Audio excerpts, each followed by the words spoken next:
Obrigado, Soraya. Bom dia a todos. Essa nossa mesa está programada para falar de direitos da criança e adolescente. Quem me conhece sabe que faz 30 anos, conhece hoje, faz 30 anos que eu estou nessa luta, e andando pelos corredores e pelos bastidores aqui do encontro, eu encontrei gente que cuida de crianças em abrigo, eu encontrei gente que cuida de crianças no contraturno escolar, que cuida de mães junto com as crianças, que produz material ligado à criança. Gente, vocês devem ter visto material da Mãos Dadas. Nós temos aí manuais para ensinar a igreja, para ensinar a ONG, a gente nem imaginava isso quando começou 10 anos atrás, essa Renas, que a gente teria essa qualidade de material.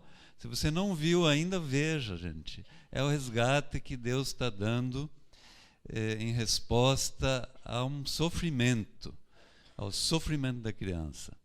E nós temos um movimento nacional, não só da igreja, da nossa nação. A gente quer ouvir um pouco, então, nesse painel dessa manhã.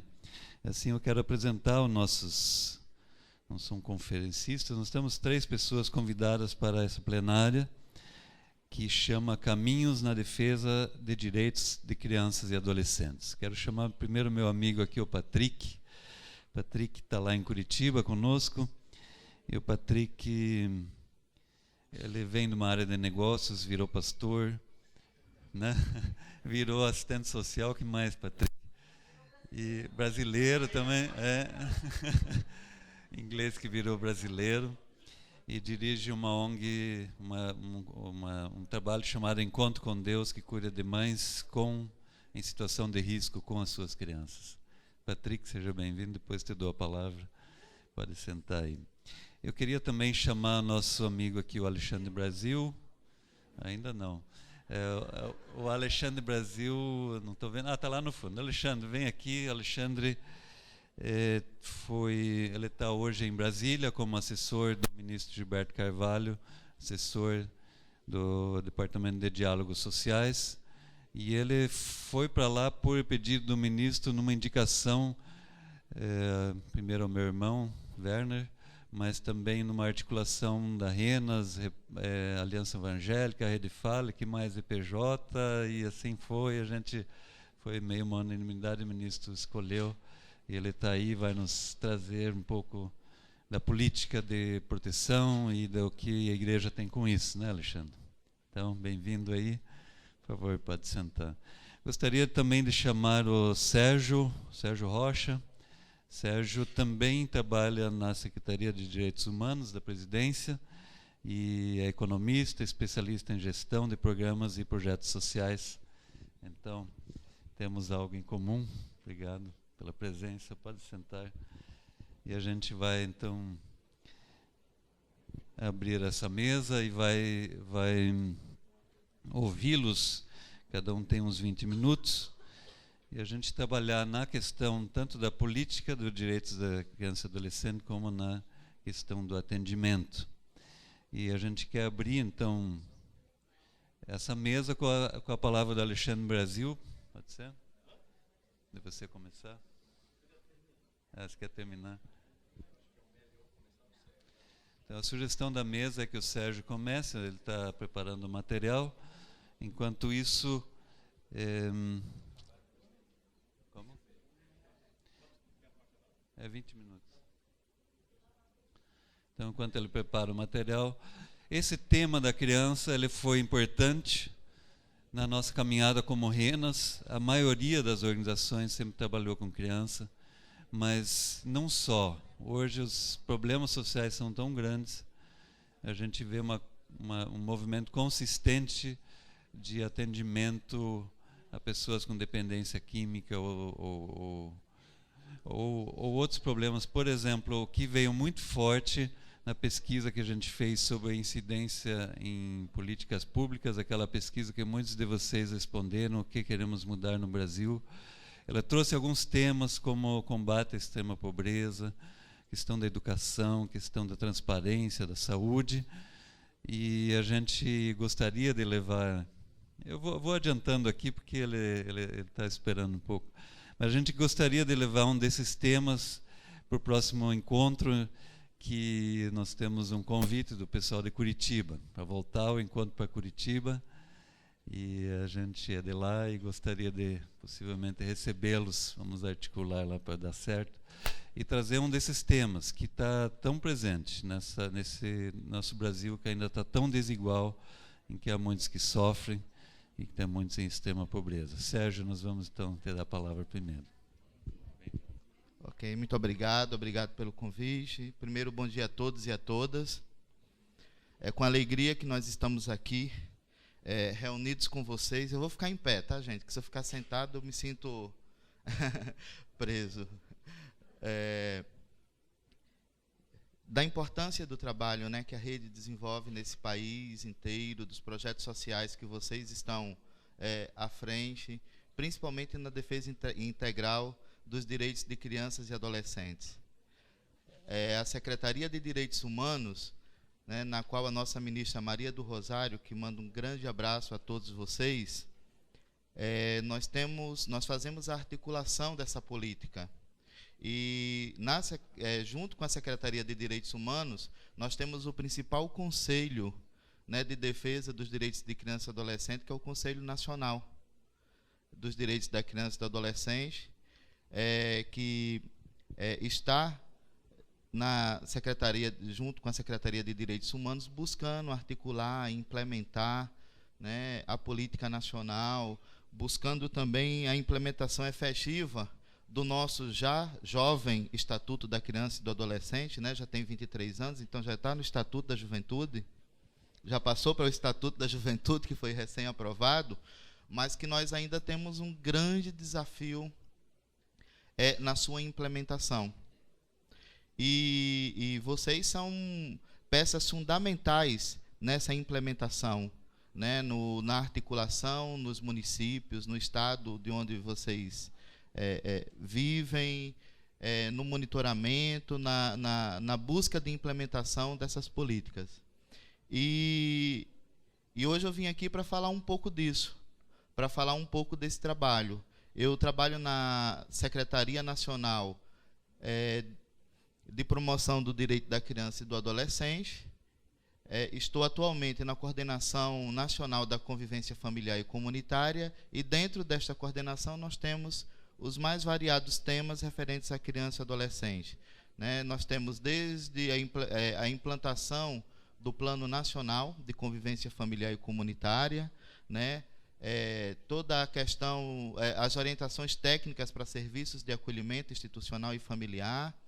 Nós temos aí a situação de crianças e adolescentes em serviços de acolhimento institucional, em situação de rua, filhos e filhas de mulheres que estão encarceradas, a questão das crianças indígenas, quilombolas e de comunidades ribeirinhas, que são temas que... A questão da adoção no nosso país, né? Então, a questão dos castigos físicos e corporais.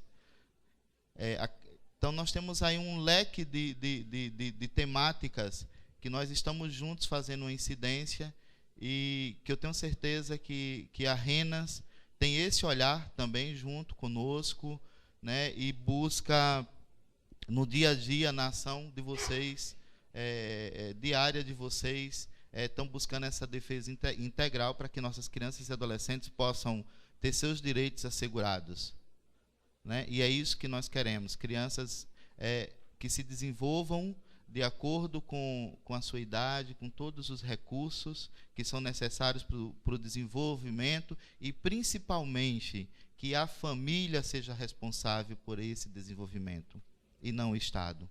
Porque a criança tem que estar na família, com uma família e fazendo parte de uma comunidade. Isso sim proporciona o seu verdadeiro desenvolvimento. Então eu vim falar um pouco aqui do plano decenal, que o Conselho Nacional do Direito da Criança e do Adolescente... Pode ir passando, por favor. Há 23 anos, como eu falei, o nosso jovem já Estatuto da Criança e do Adolescente, na Constituição Federal, consagrou com uma referência histórica a participação social, né, inserindo neste referencial histórico esse ideal de participação social. E também inserindo nesse cenário político a figura dos conselhos deliberativos de políticas públicas como uma reivindicação fundamental, básica da sociedade por direitos e melhorias das condições da vida da população. E aqui eu queria fazer um recorte da importância que nós temos como cidadãos, né, e vocês como organizações, de estarem presentes nesses conselhos, nos conselhos municipais do direito da criança e do adolescente, nos conselhos estaduais da criança e do adolescente, porque são nesses espaços que nós deliberamos, né, são nesses espaços que nós deliberamos, que nós fazemos o monitoramento das políticas públicas de criança e adolescente. E aí eu queria fazer uma pergunta: quantos de vocês aqui fazem parte de conselhos de direitos? Olha que coisa boa. Parabéns. E de conselhos de assistência social? Olha que bacana. E do conselho de educação? E de saúde? Olha só que interessante. É isso mesmo, são instrumentos que foram criados de participação da comunidade, né? Todos esses conselhos, eles são paritários. Ele tem participantes do governo e participantes da sociedade civil. Então, se vocês fazem parte de uma organização, por favor, busque se inscrever nos conselhos, busque inscrever os programas de vocês nesses conselhos, né? Até para que vocês também possam participar do financiamento, né, que os fundos desses conselhos têm para a execução de programas e das políticas públicas. Então, é interessante que vocês busquem estar presentes nesses conselhos e se inscrever nesses conselhos. Né, por definição do Estatuto da Criança e do Adolescente, o Conselho de Direito é o responsável por formular e deliberar, o que falamos aqui agora há pouco, sobre as políticas públicas voltadas para a garantia dos direitos humanos de crianças e adolescentes em nosso país, assim de como estabelecer os marcos referenciais, princípios, diretrizes e bases para a sua operacionalização. E é isso que nós fazemos quando estamos nos conselhos, né? Nós deliberamos. E o Conselho de Direito da Criança e do Adolescente, ele é um conselho deliberativo. Ele não é um conselho consultivo, que aí existe. Ele delibera sobre a política, né? Ele constrói, ele cria, ele dá indicações de como tem que ser operacionalizado. É diferente de um conselho consultivo, na qual ele é apenas consultado. Então, as resoluções dos conselhos de direito, elas são equiparadas à lei, e elas têm que ser respeitadas, né, por nossos legisladores e por quem tem que executá-las. O Plano Decenal de Direitos Humanos de Crianças e Adolescentes, ele foi formulado pelo CONANDA e pela Secretaria de Direitos Humanos da Presidência da República, e ele foi aprovado em 19 de abril de 2011. Quem conhece o Plano Decenal aqui de vocês? Tá. Nós trabalhamos 2 conferências nesse plano, né? Uma para a elaboração do plano e a nossa última conferência dos direitos da criança e adolescente, o tema foi a implementação, o monitoramento do plano decenal. Ele ele faz parte, ele veio para reforçar o planejamento público, né, porque nós ouvimos muito falar sobre o orçamento criança e como a política a política da criança ela é transversal, ela é intersetorial, ela fica diluída, os recursos ficam diluídos em várias secretarias, né? Então, tem recurso na educação, tem recurso na saúde, tem recurso na assistência social, tem recurso na justiça, e esses recursos, eles não se conversam, essas ações, elas não se conversam, que é o que nós chamamos da rede, né, de atendimento que deveria estar articulada para atender uma situação de quando uma família ou uma criança ou adolescente estiver precisando. Então, o plano decenal ele veio para colaborar nesse planejamento, né, no planejamento, até porque nós temos que prever recursos para poder implementar as políticas, porque senão as políticas elas não saem do papel. E o plano decenal ele representa uma ação pioneira nessa área, né, com uma significativa contribuição, né, para os planejamentos, ou seja, os planejamentos municipais, estaduais, né, e nacionais, de distribuições de recursos para a implementação das políticas públicas. E é uma experiência inédita na América Latina, 5.565 municípios, que abrigam a maior população de crianças e adolescentes da América do Sul. Vocês têm ideia de quantos milhões nós somos de crianças e adolescentes? 53 milhões. 53 milhões, o que corresponde a 30% da população brasileira. E a gente tem que cuidar aí desses 53 milhões, porque em 2040, né, eles vão estar se somando à população idosa do nosso país. Então, nós temos aí um árduo trabalho para superar essas violações de direitos, para que nós possamos fazer com que as famílias se sintam fortalecidas, para que a gente tenha aí, em 2040, uma população idosa se desenvolvendo saudavelmente, né? E isso depende aqui da base que nós vamos dar. Pode passar. Ele é um plano articulador de várias políticas setoriais de direitos humanos, como saúde, educação, entre outras, fortalecendo os postulados da universalidade, indivisibilidade e interdependências de direitos, né? Porque os direitos, eles são universais, né? Os direitos humanos, eles são universais, né? A Convenção de Direitos Humanos, ela tem 30 artigos que universalizam os direitos humanos, tanto de adultos como de crianças e adolescentes, né? E os direitos, eles são indivisíveis e interdependentes, porque eles têm que ser tratados de formas complementares também, um apoiando o outro. E ele constitui um marco histórico quanto à implementação do Estatuto da Criança e do Adolescente, que era o que nós, do que eu falava de início, nós somos já um jovenzinho, mas com muitos artigos ainda do Estatuto da Criança e do Adolescente para serem regulamentados e implementados. O plano decenal, ele tem 5 eixos orientadores, e dentro desses 5 eixos ele tem 13 matrizes distribuídas nos 5 eixos, que aí são as que chamam a nossa atenção e são as que nós sempre fazemos o chamado, né, para que os conselhos de direitos e as organizações nos apoiem nessa implementação.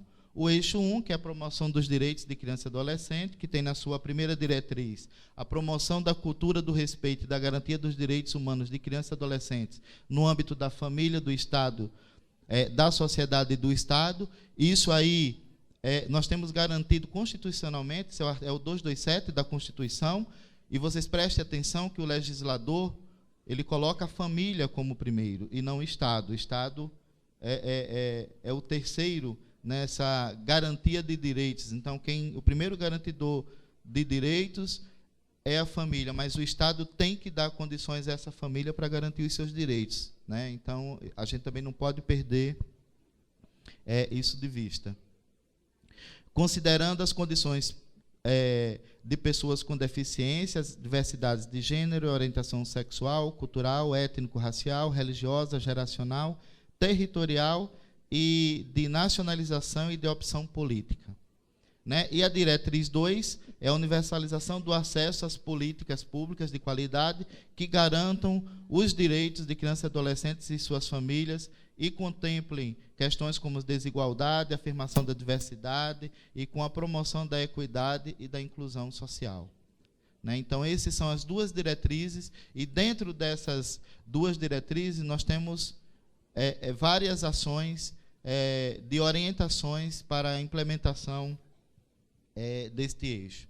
No eixo 2, nós temos a proteção e defesa dos direitos, que tem aí 3 diretrizes, que vai da proteção especial de crianças e adolescentes com os direitos ameaçados ou violados, considerações a condições de pessoas com deficiência e diversidade de gênero, a universalização e fortalecimento dos conselhos tutelares, objetivando a sua atuação qualificada, e a universalização e a igualdade de condições do acesso a crianças e adolescentes à justiça, à segurança pública, né, à educação.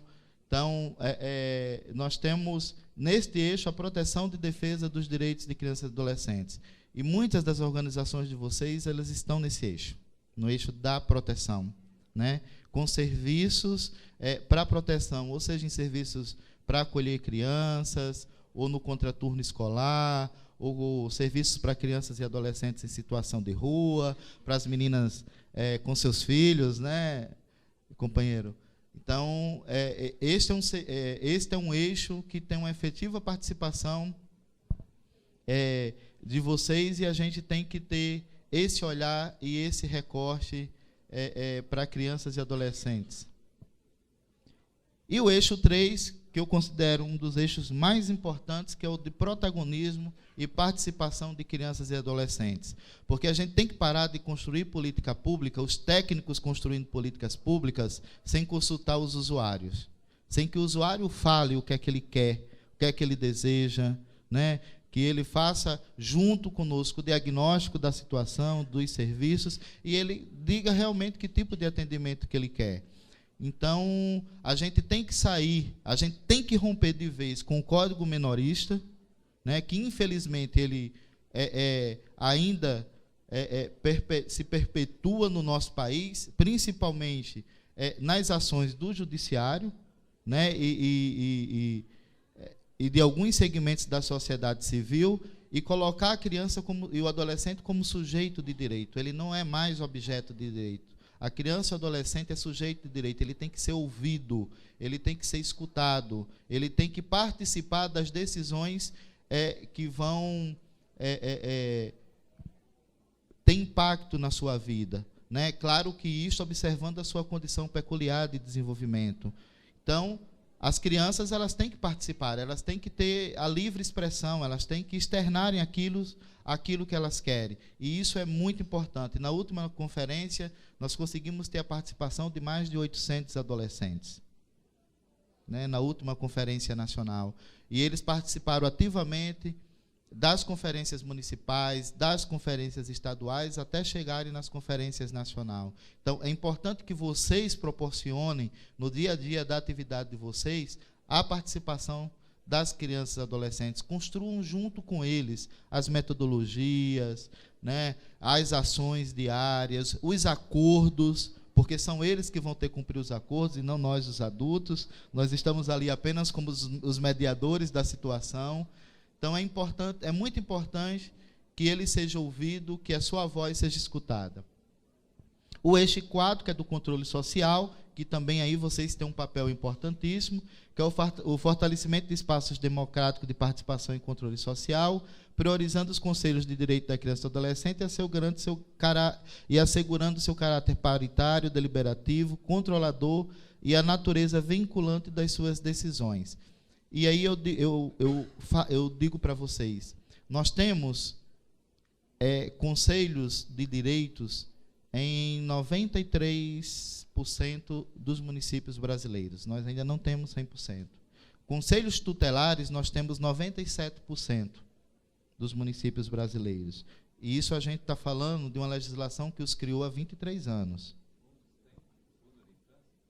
Fundos de infância, sim, mas regulamentados nem todos. Né? Isso é um levantamento que a gente está fazendo, até porque agora, pela Receita Federal, há necessidade do fundo ter um CNPJ. Né? Então, a importância de vocês estarem nesses espaços e garantir a participação paritária, né? Quando a gente fala na participação paritária, são as representações da sociedade civil em mesmo número das representações governamentais. Né? E o que a gente vê e o que a gente percebe é que sempre quem leva os conselhos é a sociedade civil. Infelizmente, essa é uma grande verdade. Né? Mas o controle dos conselhos geralmente é do governo. Dos governos. Né? Então, esse é um espaço que ele é paritário, né? E ele tem que ter a participação dos dois nas decisões, porque a responsabilidade de vocês, quando conselheiros, na aprovação de um projeto ou na prestação de contas de um projeto, é a mesma do gestor. Vocês estão aprovando uma prestação de contas no Conselho de Direitos, né, dizendo que ela está correta, que o recurso foi bem utilizado. Vocês estão aprovando os projetos que vão ser executados. Então, a responsabilidade ela é a mesma. Então, esse envolvimento da sociedade civil, ele tem que ser muito efetivo. E ele é de igual para igual. E da gestão política nacional dos direitos humanos de crianças e adolescentes, que é o fomento e aprimoramento de estratégias de gestão da política nacional, a efetivação da prioridade absoluta no ciclo da execução orçamentária. E quando a gente fala prioridade absoluta, ela é prioridade absoluta na Constituição Federal. Constituição Federal, ela fala que primeiro que tem que ser olhado na aplicação dos recursos é crianças e adolescentes. Aí vocês têm que fazer uma reflexão. É isso que realmente acontece? Mas nós temos o controle social. Nós estamos nos conselhos. Um monte de gente aqui levantou, que faz parte do Conselho da Educação, da Saúde, de Assistência Social, do Direito da Criança e do Adolescente. Né? Eu nem perguntei do idoso. Tem do idoso aqui também? Da pessoa com deficiência? São conselhos que precisam avançar e que eu acho que vocês precisam também estar juntos, contribuindo para que esses conselhos eles sejam efetivos nos municípios de vocês. São 2 conselhos importantíssimos e que precisam avançar no nosso país também. Pode passar as outras diretrizes. O eixo 5 ele tem 6 diretrizes. A qualificação permanente de profissionais, o aperfeiçoamento de mecanismos e instrumentos de monitoramento e avaliação da política. Tá? E como garantir políticas de qualidade para todos e, ao mesmo tempo, incluir os sujeitos historicamente excluídos em nossa sociedade? Como é que a gente faz isso? Né? Como é que a gente supera? Pode passar, que são 2 perguntas que elas se complementam. Como superar o ciclo das violências na família, na escola, na comunidade e na sociedade como um todo? E aí, qual é o nosso desafio? Né? O nosso desafio, pode passar o próximo, ele está nesse mecanismo aí. Ó.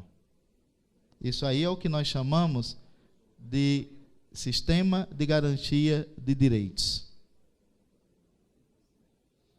Esse é o nosso grande desafio, é fazer essa máquina aí funcionar. Para que nós tenhamos a proteção integral de crianças e adolescentes. Tá? Então, nós temos que ter recursos públicos, né? E para que nós tenhamos orçamentos públicos para a aplicação da política, nós temos que ter o orçamento com prioridade na criança e no adolescente. Não é isso? Nós temos que ter a integração, o profissionalismo e o compromisso com a causa.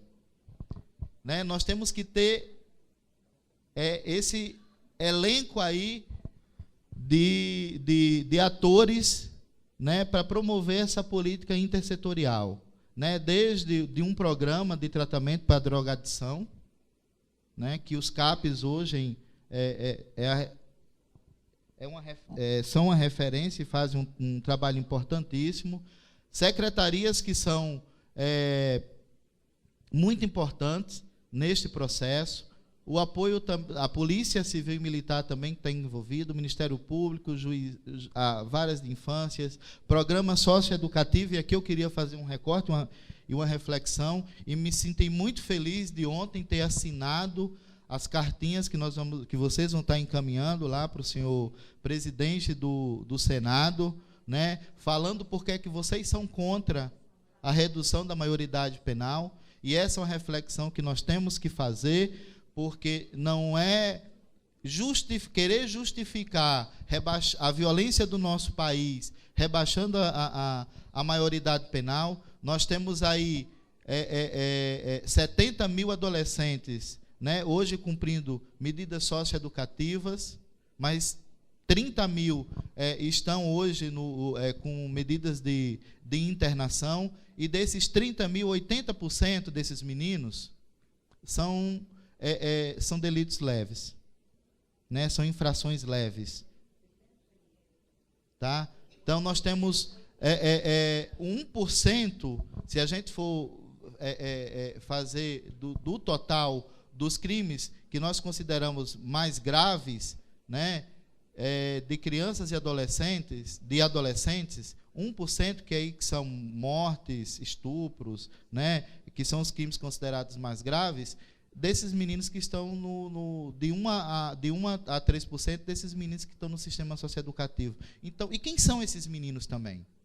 E quem são esses meninos e essas meninas que estão no sistema socioeducativo? Quem são? São meninos que não tiveram acesso à escola, são meninos de famílias desestruturadas, são meninos que vêm de serviços de acolhimento institucional, né? São negros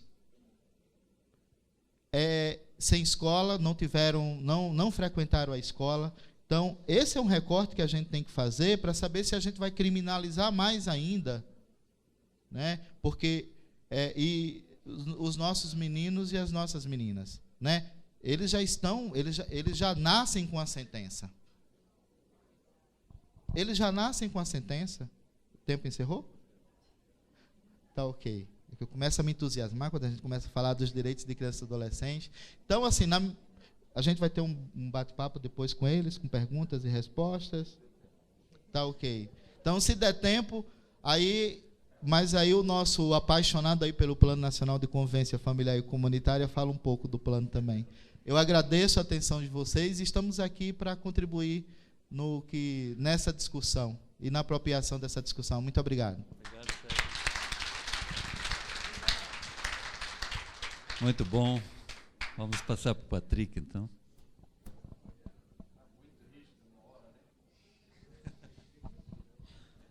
Quem teve a ideia de pôr um alemão na condução do Hora, né? O tempo é de Deus. Agradecemos muito a participação do Sérgio nesta fala dele. Ele iria ainda falar conosco sobre o Plano Nacional da Convivência Familiar e Comunitária. E não cheguei a este ponto, mas é muito bom saber. Eu tive o privilégio de conversar ontem, de ver uma pessoa que está alinhado muito em nossos pensamentos e ver que tem muitas pessoas que pensam e também estão preocupados com a posição de várias situações, entende que tem leques dentro da tipificação dos serviços, tem problemas, tem áreas que a gente verdadeiramente precisa avançar. Então, eu estou só falando isso porque também a apresentação está saindo, né? E não começou o horário ainda. Não é minha culpa que temos problemas técnicos aí. E o Alexandre ainda nos deu mais uns minutinhos, né? Então, tá certo.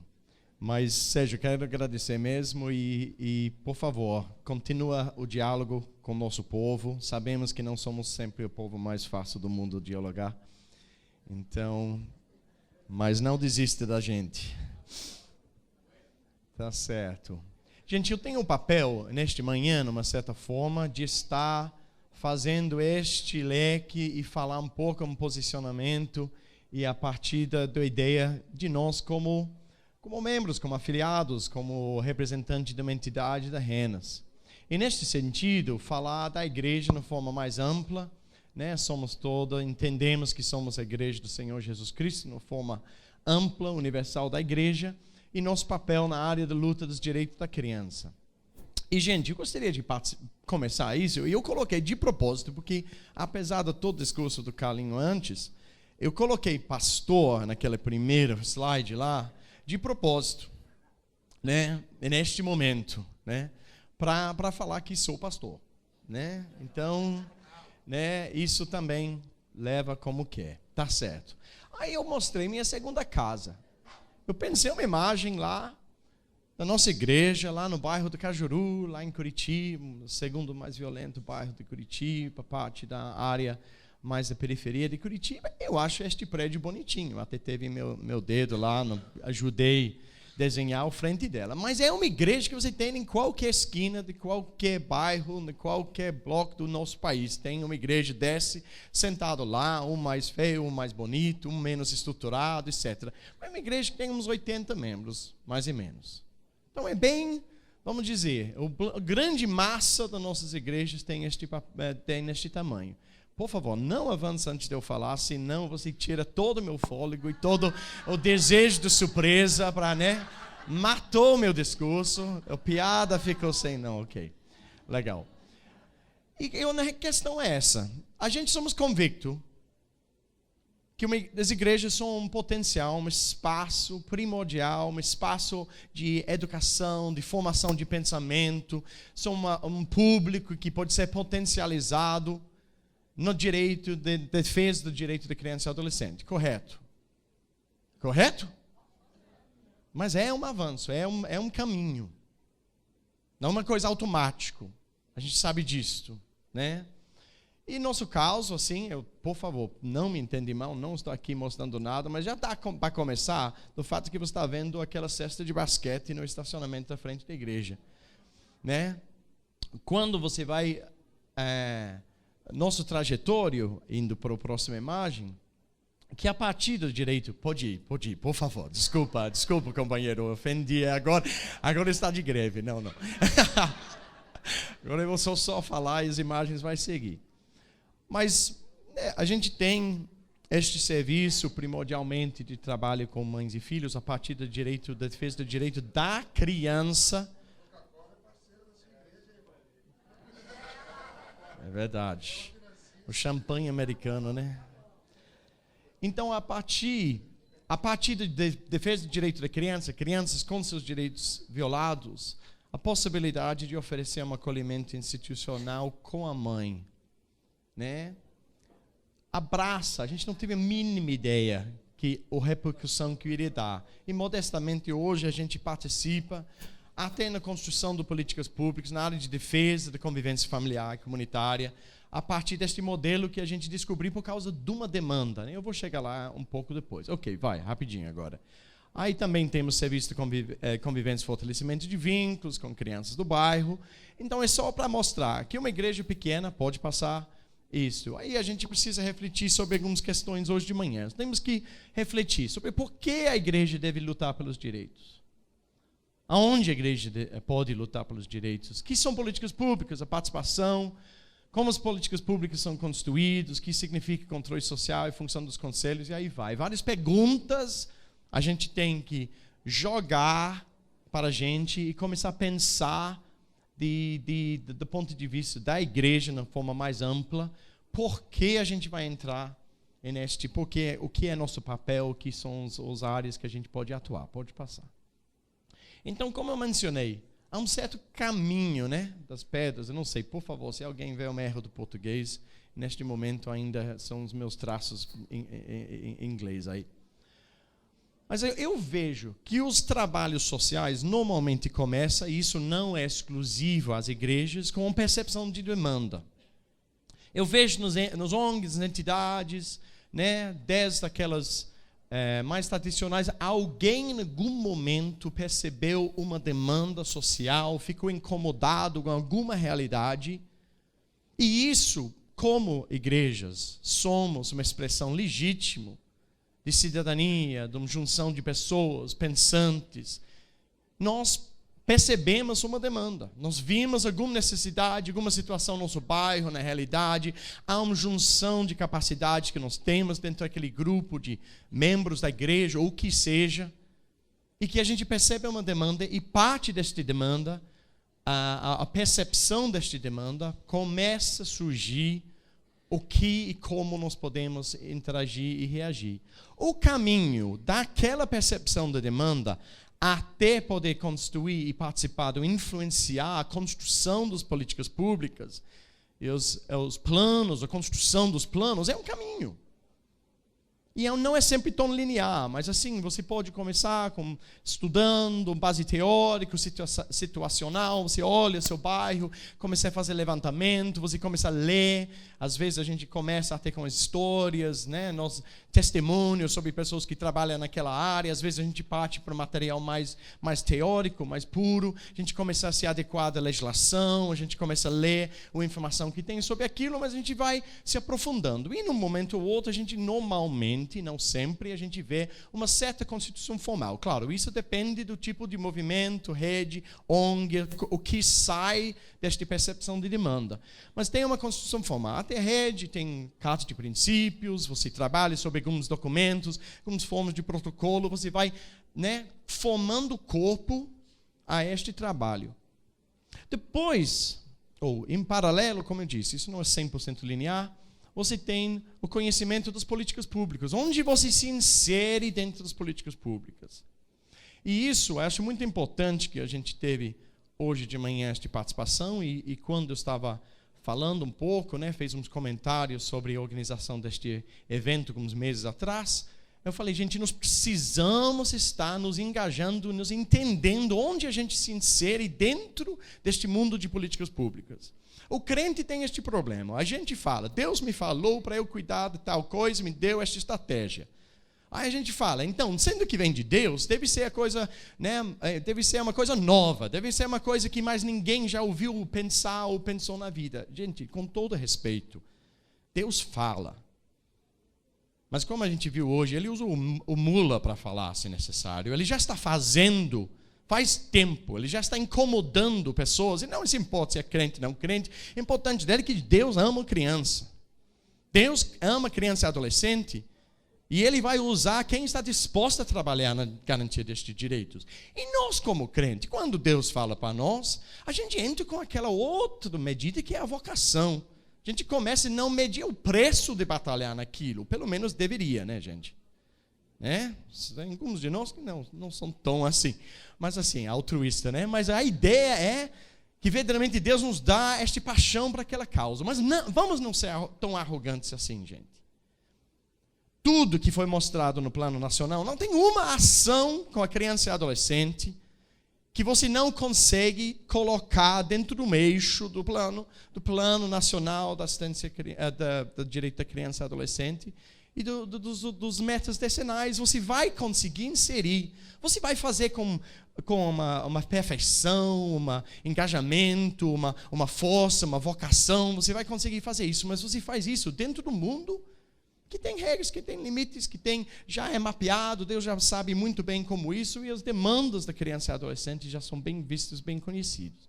Aí a gente vai consolidando nossa ação, ela vai tomando corpo, ela vai tomando forma, e a gente começa a ter a possibilidade de participar como sociedade civil organizado, tá certo? Dentro destes espaços de controle e participação social, que são importantes. Tem espaço dentro da política da assistência social para o usuário também, a pessoa física. Mas o ação, nós sabemos, é mais efetivo quando estamos em grupo, com a representatividade, tem uma base de apoio, nós temos comunicação, nós não estamos falando só em nosso nome, no nome de nossas ideias mesmo. Aí a gente começa a influenciar políticas públicas. Pode passar, obrigado. Política pública, só ele dar essa aqui, que às vezes é uma coisa tão simples, mas como tudo no Brasil, todos nós temos CPF, até o gringo aqui tem CPF, também políticas públicas têm CPF. Tem que ter conselho, plano e fundo. Gente, eu gosto desse slide, só quero jogar, porque você nunca mais vai esquecer isso, né? Pensa em política pública, tem que ter CPF, tem que ter um conselho, tem que ter um plano e tem que ter fundo. O fundo é a grana, conselho é o órgão que delibera e controla e monitora, e o plano, no meio, aquilo que a gente acabou de ver, a gente precisa de um plano, precisa ter um programa, uma direção, uma forma de agir. Pode passar. Então, nós temos, dentro do Estatuto de Criança e Adolescente, este deliberado, eu vou passar porque senão o Gerhard vai me cortar logo, mas está lá, artigo 88. A Constituição também nos dá a base de nossa atuação na participação. Pode passar. Aí eu quero falar desafios na parceria com o Estado. Começar com os desafios, depois falar os benefícios, não invertido. Nós temos dificuldade das parcerias desiguais. A gente sabe disso.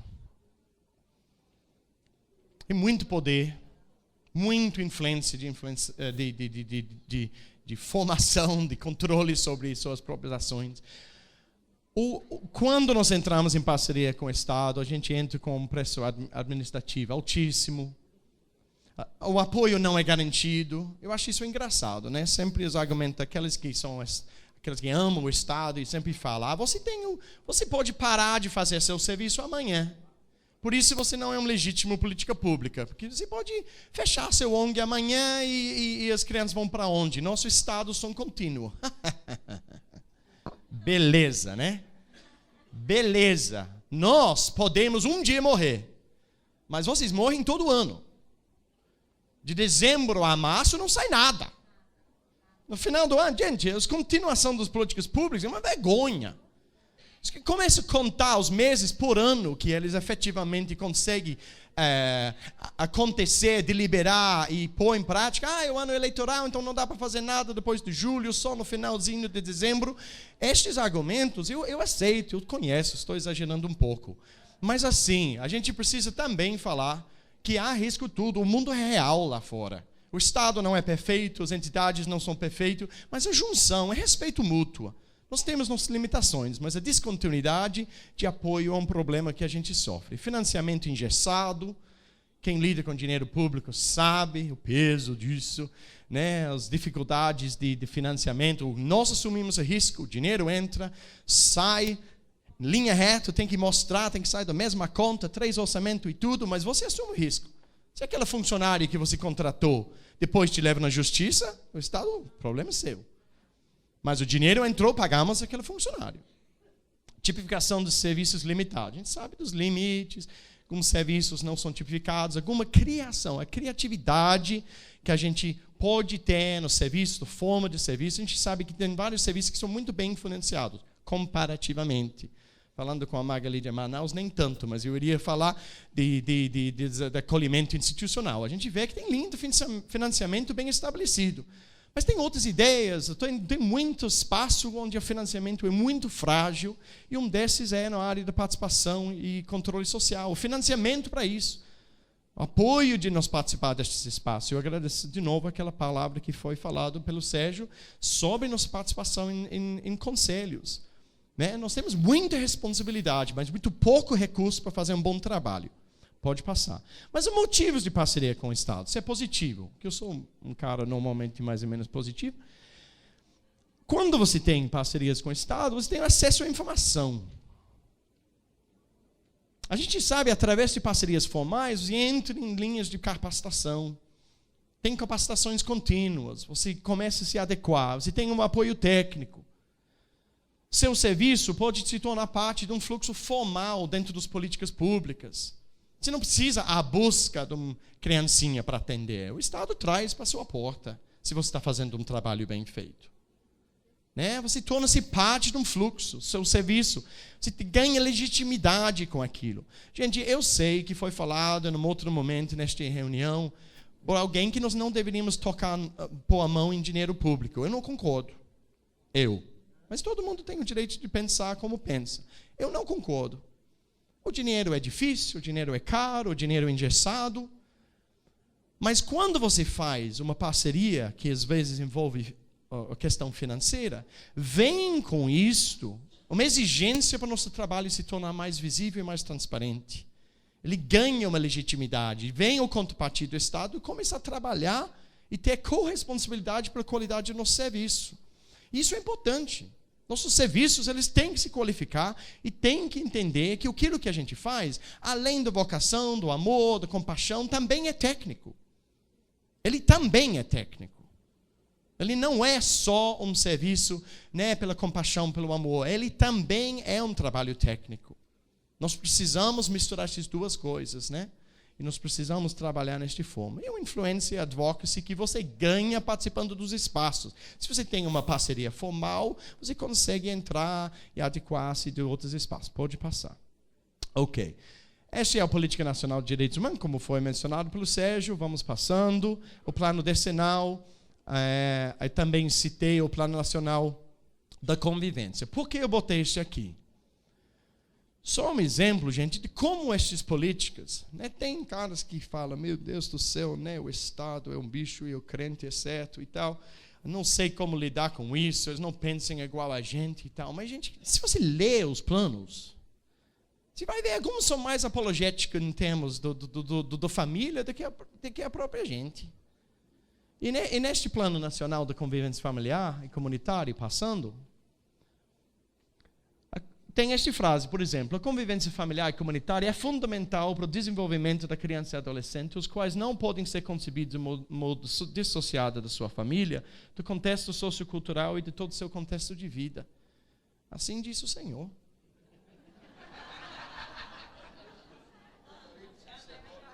Jeremias 19, sabe?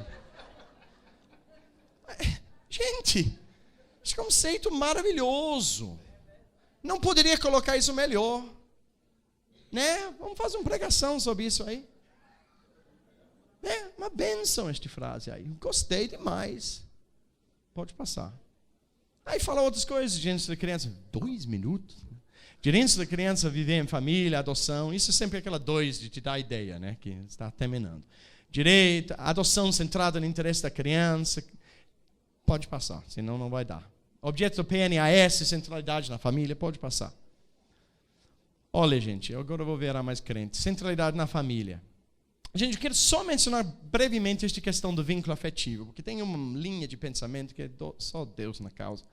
E nesta área, onde o crente acha, meu Deus, isso é para a destruição da família. Se a gente começa a falar de vínculos afetivos, vai poder constituir uma família, eu e esta garrafa de água, porque a gente se ama e a gente vai ter filho agora. E isso vai destruir a família. Mas, gente, a opção do Código Menor, do passado, histórico do nosso país, cultura, tudo lá atrás, era que a família era baseada em vínculos consanguíneos e de propriedade legal. Aquela ideia do pai falar, você me pertence, então faz contigo como eu bem entende, porque você é um bem meu. Isso não é um conceito bíblico. Se eu não me engano, Deus falou sobre amor. Afetividade é uma palavra mais chique para isso, né? Mas assim, o conceito de vínculo de afetividade é um conceito que a gente deveria ter muito paz com isso, muita tranquilidade com este conceito. É um conceito muito nobre de embasar o conceito de família, baseado. Gente, um dia quando a gente acolheu uma avó com três netos em nossa entidade, por um pouco tempo, já trabalhamos a reinserção deles e tal. Aquilo não é família? Claro que é família. A avó amava, os netos amavam, a filha era morador de rua, né? Deixava os bebês na casa da avó. E a gente recebeu a família, esta construção. E nossas políticas, se nós temos uma base de uma política para trabalhar em defesa disto, vamos trabalhar. Vamos trabalhar em base, fortalecer a afetividade. E não fica com tudo medo que aí o lobby tal vai ganhar a batalha e o Brasil vai para o buraco por causa disso. Não tem nada a ver, gente. A gente tem que celebrar a afetividade, os vínculos da afetividade como modelo de criança. Gerhard, não acredito. Isso. Então, eu vou terminar com uma história, então. Para terminar mesmo. Não. Está no automático aí. Piloto automático. Esses são os últimos 3 slides, tá certo. Este moço chegou à nossa entidade, não vou falar nome nem lugar nenhuma, direto de um acolhimento institucional governamental da nossa cidade, que não tem esta modalidade de poder atender mães com filhos. Somos a única entidade que faz isso. Ela chega, uma menina de 18 anos com um bebê embaixo do braço. Até então não pensei mais nada, porque é nosso perfil, e olhei aquilo, ouvi que ela tinha histórico de acolhimento institucional, não pensei nada. Beleza.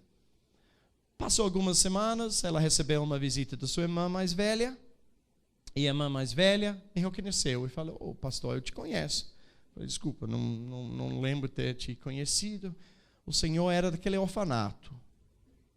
Falei, caramba. Aí está falando do meu histórico, quando cheguei no Brasil em 97, 98, que eu trabalhei como voluntário no orfanato e começou este trabalho todo de eu entender como não fazer assistência social, né? Depois a gente... Mas assim, a gente estávamos lá naquele lugar, aí eu falei, meu Deus do céu, então você é a pequenininha lá, lembro de você, claro que lembro de você. Aí eu olhei a irmã dela mais nova, que na época tinha 4 anos, e olhei ela e falei, meu Deus, esta menina que a gente convive já 2, 3 meses, ela, meu Deus, que... Aí eu fui para casa, busquei o meu álbum de fotos lá de 98 e... Passando foto, achei este fotinho dela. É a mesma mãe, né? A mesma moça.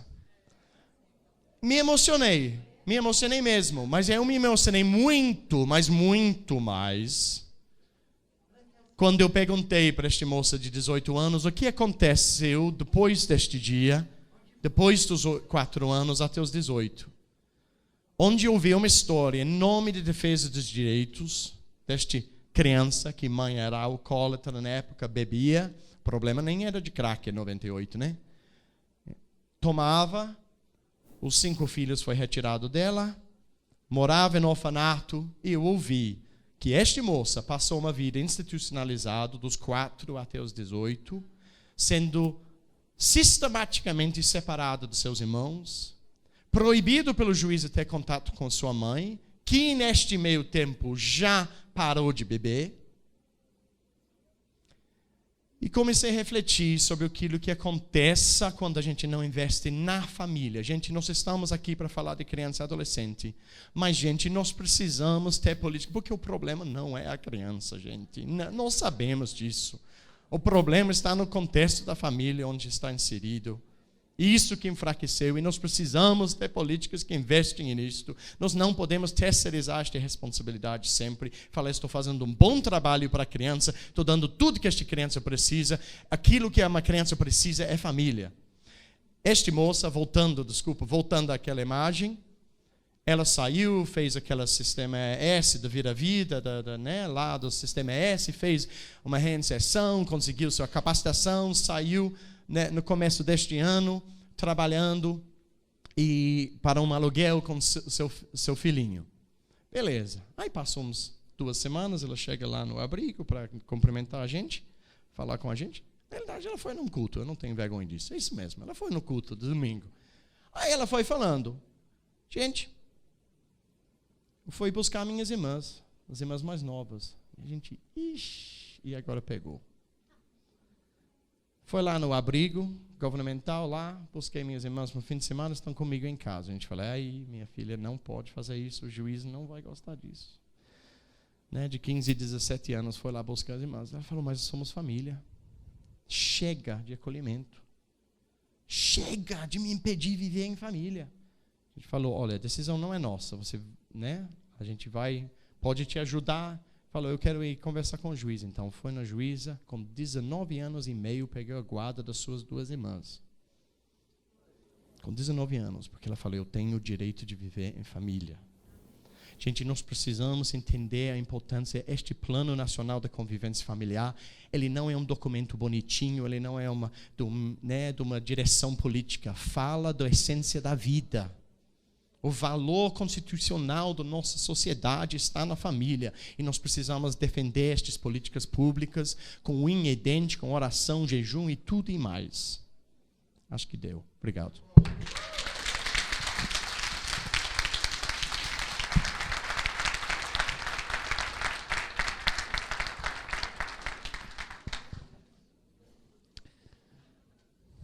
Obrigado, Patrick. Fiquei emocionado e... Mas vamos ouvir o Alexandre, então, Alexandre.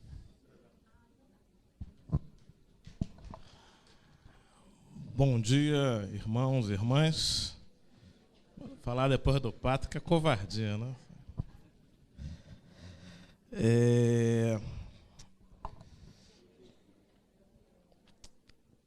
Minha experiência com participação social, conselhos e toda essa estrutura se deu no campo da juventude, né? Foi uma área que eu militei. Eu queria um pouco falar, eu acho que vou tentar falar 10 minutos, que acho que é importante a gente ter interação com o Sérgio e com o Patrick, no tema da criança, que é o tema do evento. Eu queria falar rapidamente da estrutura do Sistema Nacional e um pouco da experiência de quem foi de conselho, no caso, eu fui de Conselho de Juventude, e um pouco da necessidade da nossa participação e dos limites e possibilidades dessa participação.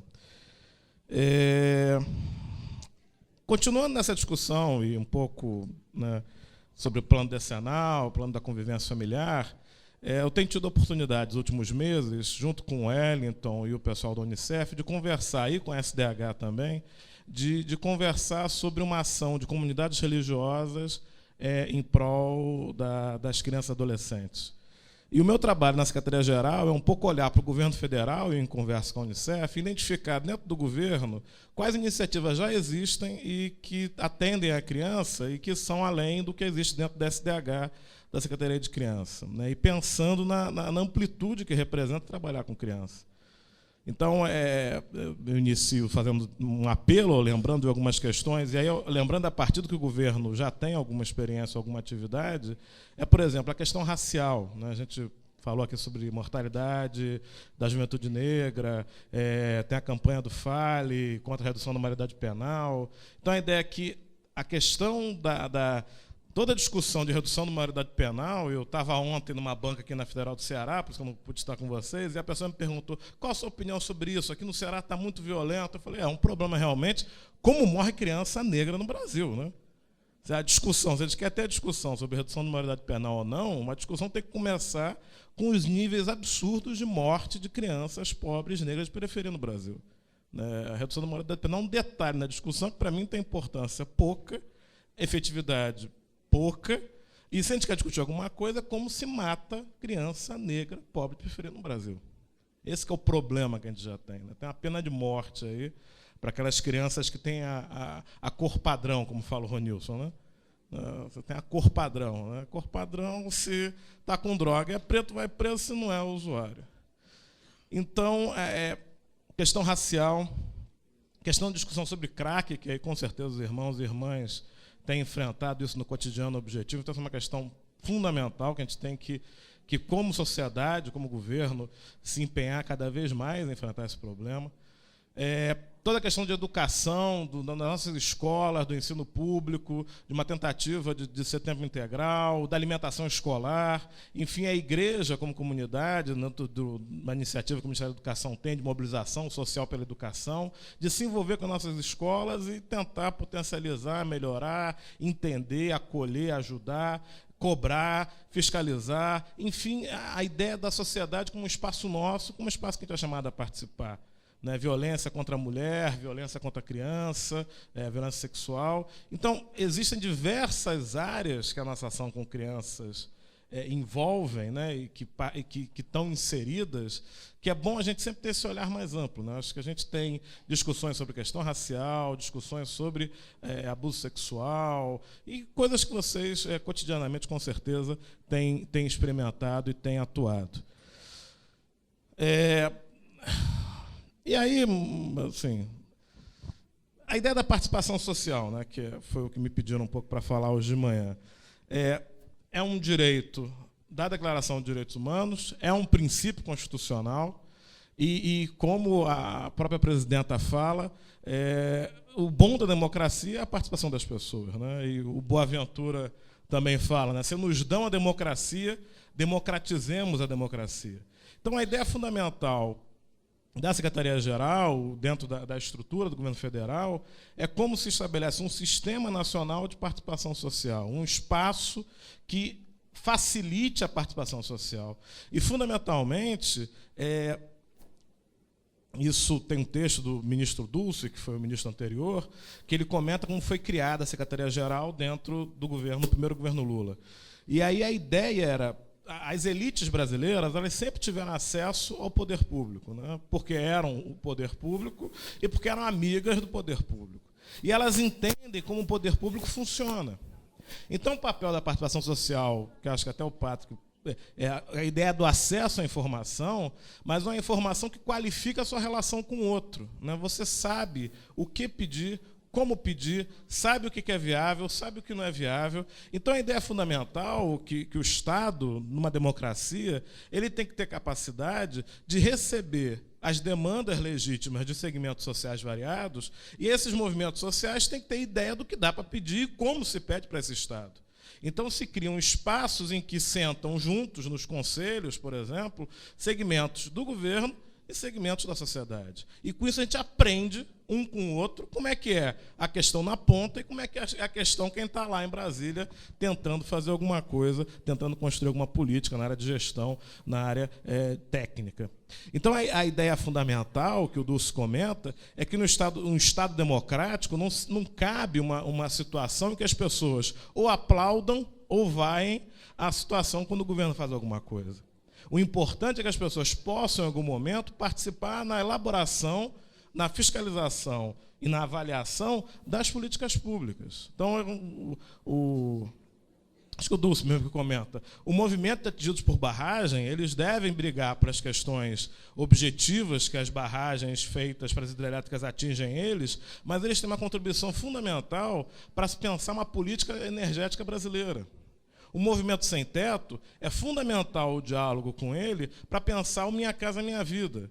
Então a ideia é que as pessoas que são sujeitos de direito, como as crianças, na questão da política de crianças, são sujeitos que precisam ser ouvidos na elaboração, fiscalização e avaliação das políticas.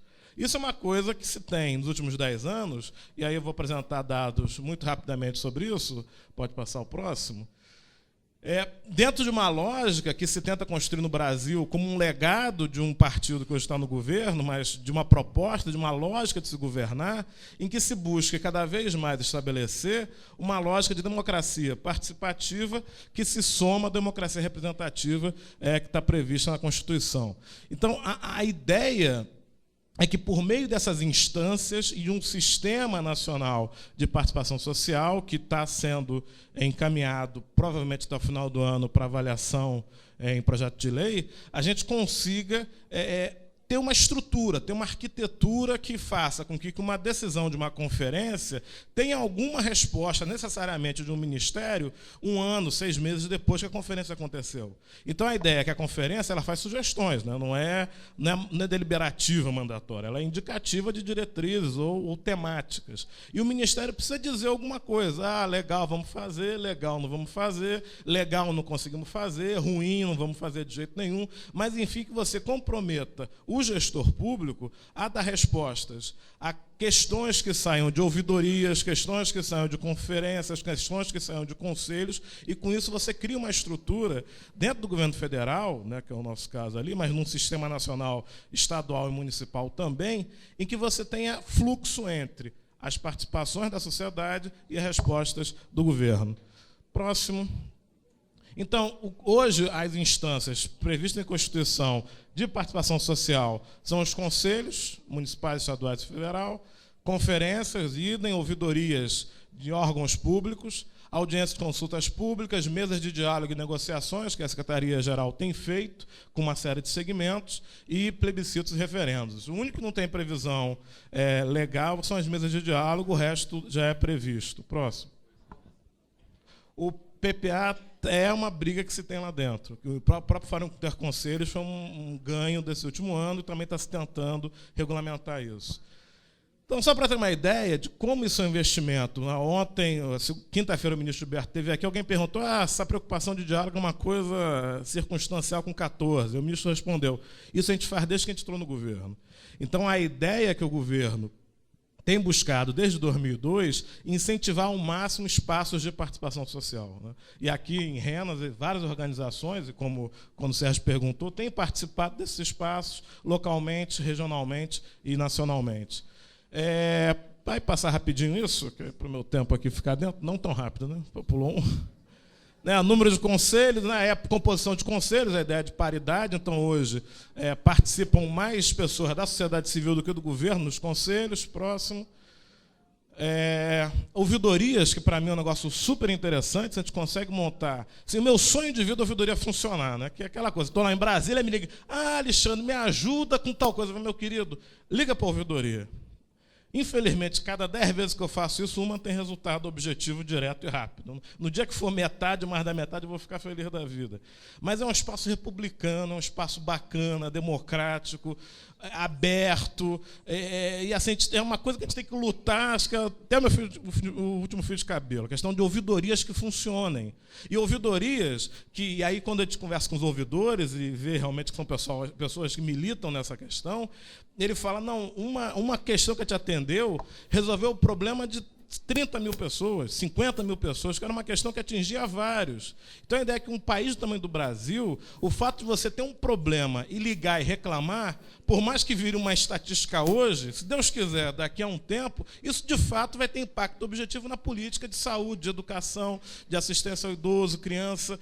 É um processo muito bacana para um país das dimensões do Brasil. E uma forma de Estado, município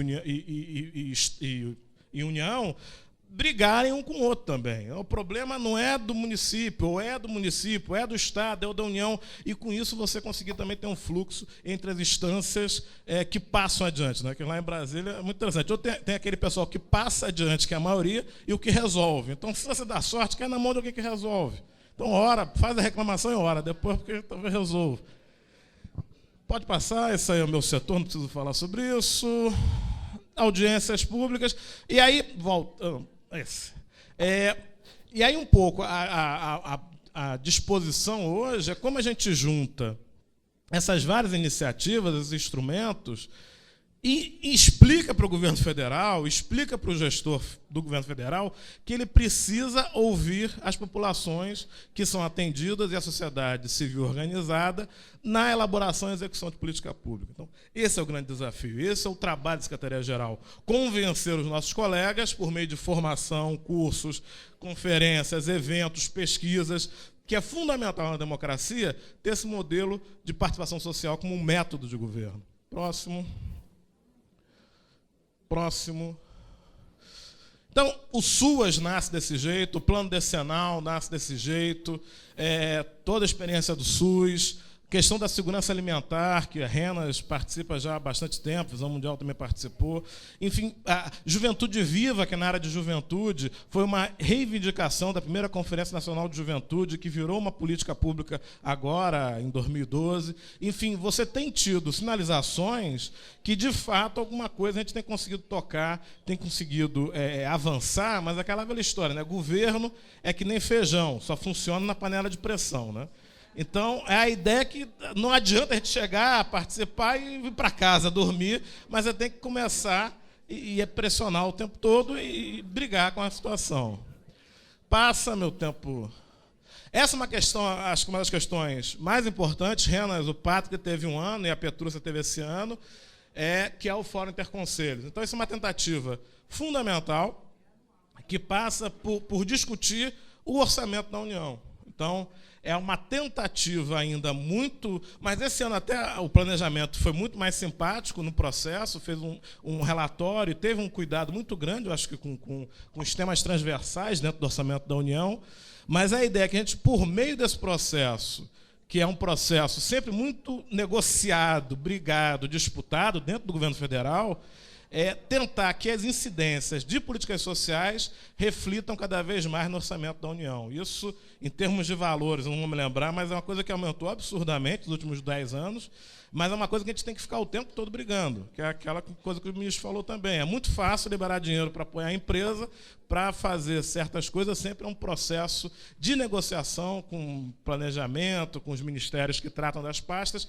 porque não é o usual, não é a lógica que está presente, que está estabelecida. Próximo. Isso aí é em branco, né? Pode passar esse, é o desafio nosso do governo, então passa. Aí o desafio nosso daqui. Como as igrejas podem contribuir para a defesa da democracia, a ampliação da participação social e a consolidação da cidadania no Brasil. Igreja que não protesta, não é protestante, vem para a rua, hashtag, ore pelo Brasil. Então, o apelo que eu faço, e aí eu concluo falando um pouco da minha experiência no Conjuve, é que esse espaço de conselhos, conferências, não é um espaço simples, Não é um espaço fácil, é um espaço de disputa, é um espaço que os evangélicos, e muitos deles, têm muita dificuldade, porque há preconceitos e há conceitos também. Então, é um espaço de disputa. Não nos esperemos ingenuamente que a gente vai chegar e vai ser acolhido, carregado no braço. Não. Teve uma experiência recente com a eleição do Conanda, 3 ou 4 organizações evangélicas se inscreveram e acabou, quando a Visão Mundial saiu, com uma história de militância no campo absurda e de muito tempo, mas a Visão Mundial resolveu sair do Conanda e articulou um pouco a continuidade, mas o processo não foi tão simples quanto o pessoal pensava, por conta que é um espaço político, né? Então, nós não possamos ser ingênuos de achar que a coisa vai ser dada, né? Aí, lembrando do bom movimento sem terra, terra não se ganha, terra se conquista, mas a ideia é que é um processo político. Isso tem bom, isso tem mal, como tudo na vida, como igreja tem coisa boa e coisa ruim, e a ideia é que a gente tem que entrar nisso dispostos a brigar, a saudavelmente estar discutindo, estar conversando, estar interagindo num processo que é saudável, que tem que ter estômago, que tem que ter vocação, que como corpo de Cristo alguns têm mais, outros têm menos, mas fazendo, eu acho que com um testemunho cristão. Acho que a presença cristã nesses espaços, ela se dá numa lógica de serviço, né? Uma disputa de poder, como Jesus disputou o poder servindo, disputou o poder deixando de ser Deus e sendo ser humano, e vivendo na periferia, entre os mais pobres, com grupos de pessoas, acolhendo a mulher, a viúva, aqueles que não eram considerados como importantes pela sociedade. Então, acho que esse chamado que o Evangelho nos dá, de um poder que serve, é um chamado e uma vocação fundamental para contribuir na consolidação da democracia brasileira. Que Deus nos abençoe. Muito obrigado.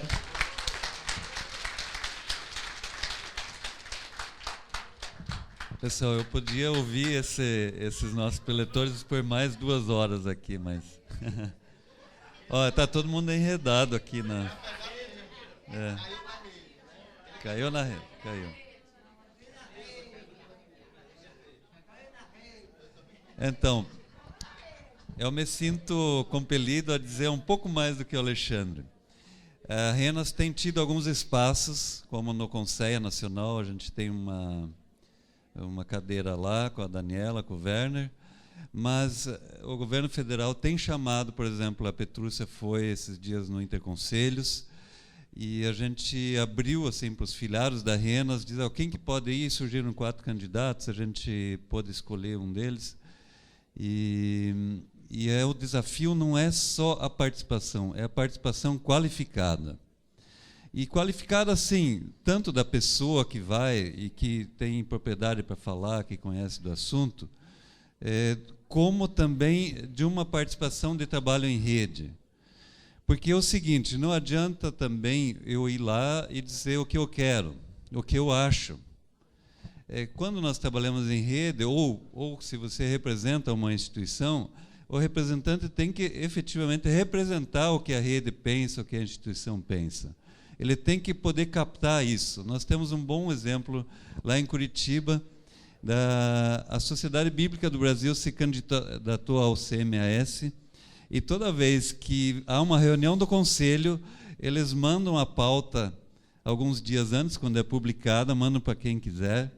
E aí, quem quiser dar alguma opinião ou falar alguma coisa, o tema é socializado. E depois da reunião, que se você quiser ir lá na reunião, você fica sabendo quando que você pode ir, que é público, mas depois da reunião ele passa a ata do que foi decidido. Eu disse, puxa, esse é um bom exemplo, porque muitas vezes nossos conselheiros vão lá e estão lá falando sozinho, uma voz que clama no deserto. E não é assim no trabalho em rede.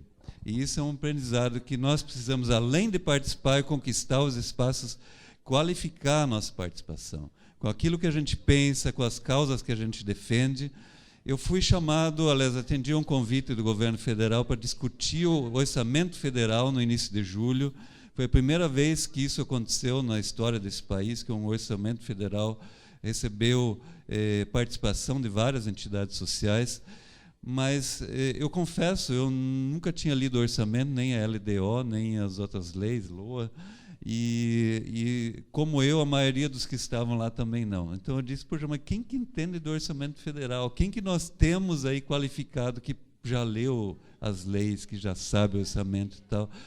E aí nós temos uma dificuldade de dizer, mas eu estou atendendo aqui as crianças, como é que eu vou entender do orçamento federal?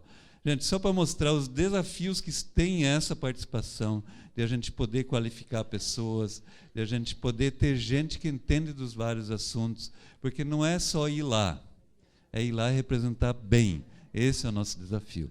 Eu quero agradecer essa mesa, gente, vocês inspiraram a gente. E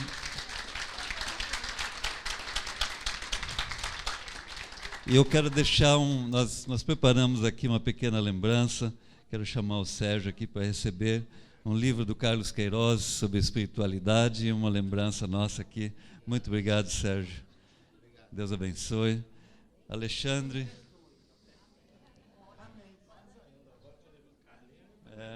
Obrigado, Alexandre. E também para o Patrick. Eu estou enredado na rede aqui. Estamos enredados na rede, Patrick. Obrigado, Patrick. Com isso, a gente encerra então a mesa e vamos dar continuidade. Só um pouquinho, o Sérgio quer dar uma recado. É rápido, gente. Nós temos, que foi através de uma lei, né, do governo Lula, o Cadastro Nacional de Crianças e Adolescentes Desaparecidos. E o Cadastro Nacional ele é acessível a toda a população.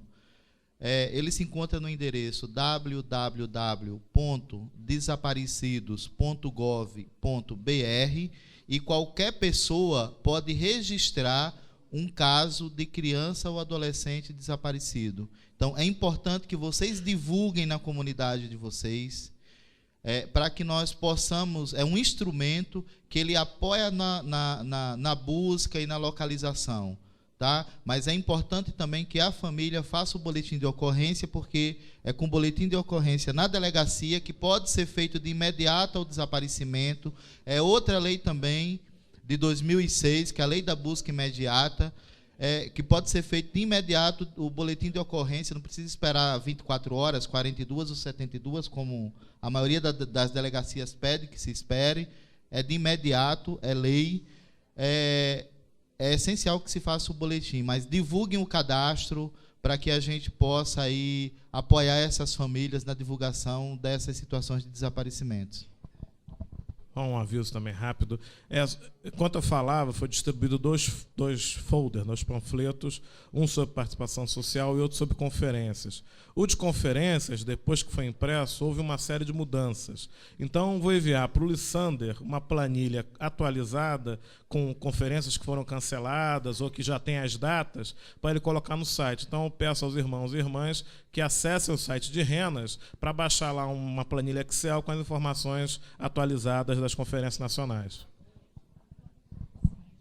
Muito bem, obrigado então, está desfeita a mesa e a gente vai dar continuidade ao nosso evento. Eu quero chamar a Soraya para dar continuidade com a celebração desse final de evento.